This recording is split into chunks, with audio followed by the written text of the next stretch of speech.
watching this in January, then Happy New Year to you. If you're watching it at any other time of the year, well...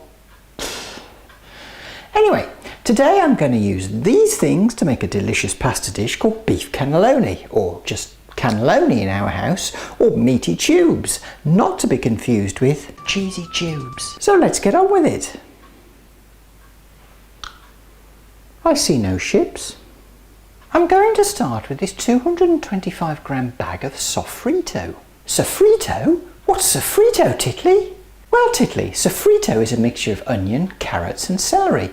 Would you like me to show you how to make some? Yes, please, Titley. Okay, Titley, let's do that, but first of all, you have to hold your nose, hold your breath and count to 3. 1, 2, 3. To make a sofrito, I've got equal weights of finely diced carrot, finely diced celery and finely chopped onion. Now some people choose to add more onion, but 1 to 1 to 1 works fine for me. In the pan I've got 2 tablespoons of butter and 2 tablespoons of olive oil. Just heat those up. Sizzle, sizzle, sizzle, sizzle. Now I'll add in the onion, the celery and the carrot. And mix it all around. Now this looks like quite a lot, but it will cook down a bit. Plus, with all that chopping, I like to make a big batch. I usually add in 4 or 5 cloves of garlic into this too. This has been cooking for about 5-6 minutes, and you can see the onion is starting to go translucent. Now, how do I know when it's cooked? Well, what I normally do is I take out a piece of carrot, and if it's lost its crunch, it's finished. Turn off the heat. Lovely sofrito. Now we'll let this cool. Now once the sofrito's cooled, I'll tend to put it into little bags like these Tesco Click Seal snack bags.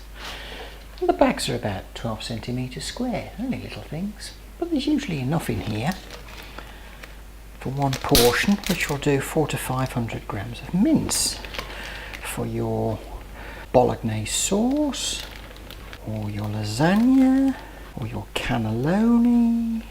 So there's about 200 grams in this bag. I'll just seal it up. And then that can go in the freezer. And there we go. From 1 head of celery, 3 medium carrots and 4 onions, I've got 4 bags of sofrito for the freezer. Brilliant! Thanks, Titley. You're welcome. Put the sofrito in a pan, turn on the heat and bring it to a sizzle.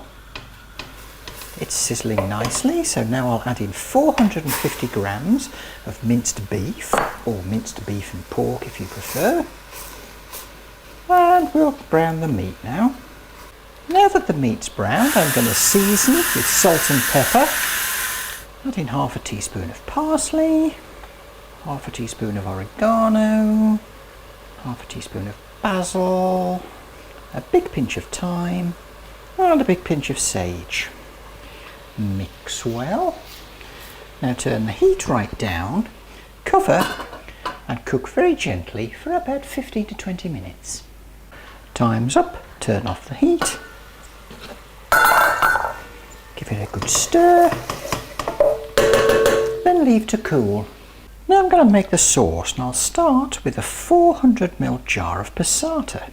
Now I make my own passata from the tomatoes that I grow in my greenhouse, so maybe later this year I'll show you how I make that. Season well, add half a teaspoon of oregano, half a teaspoon of thyme and a big pinch of sage. Mix well and gently bring to the boil. As it's coming to the boil, just test the seasoning and herbiness of it. And if you need to adjust, now's the time to do so, but that's just fine for me. Now I'm just going to let this simmer gently for about 5 minutes. Time's up. Turn off the heat and allow to cool. Now to make the cannelloni, you're going to need a little spoon, a big spoon and some cannelloni. Now take a cannelloni tube, stick your finger over the end so you're blocking the end, and spoon the meat mixture into the tube. Use the end of a wooden spoon or your finger if you prefer. Just push the mixture down. Don't ram it down, just push it down.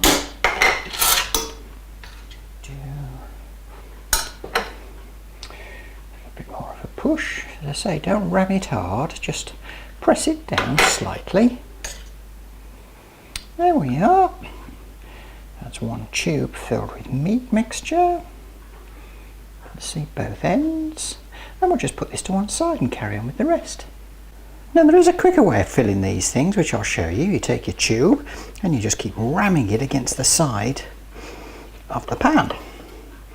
When you've got some in, you push it down, ram against the side of the pan again, push it down. Much better. How many cannelloni tubes will Tiddly make in total? Is it A, 1, B, 8, C, 16, D, blue whale? Place your bets now!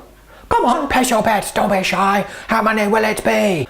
Betting ends! Let's see how many tubes Tiddly make.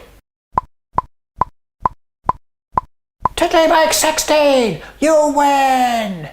Now take some square oven dishes and you can pop 3, or if you prefer 4 cannelloni in each dish. 3 is usually enough for us. Pour on some sauce. If you want to, you can reposition the cannelloni a bit. Now sprinkle on some grated mozzarella. Now if you want to, you can add on a little bit of grated parmesan as well. So I'm just going to put some black pepper on the top. Now these will go into the oven on a baking tray at 155 degrees C fan oven for about 30 minutes. Here you go, little ones. See you in about 30 minutes. Ooh, super lovely smashing grate. Just nicely melted cheese. Goes just nice with a green salad and some garlic bread. Now I know what you're going to ask. What happened to the other 10 tubes of cannelloni you made? So I've got the same little seal bags that I use for the sofrito, and I pop 3 cannelloni into each bag, or whatever your serving size is. Might be 4. And there we are. These can go in the freezer ready for the next time we fancy cannelloni. Dry cannelloni tubes are great. You can stick them on your fingers and pretend you've got robot hands. Better stop playing with my food. Oh, damn arthritis. Well, that's going to look great, isn't it?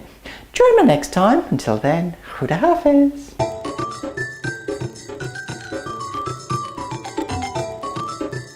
Khuda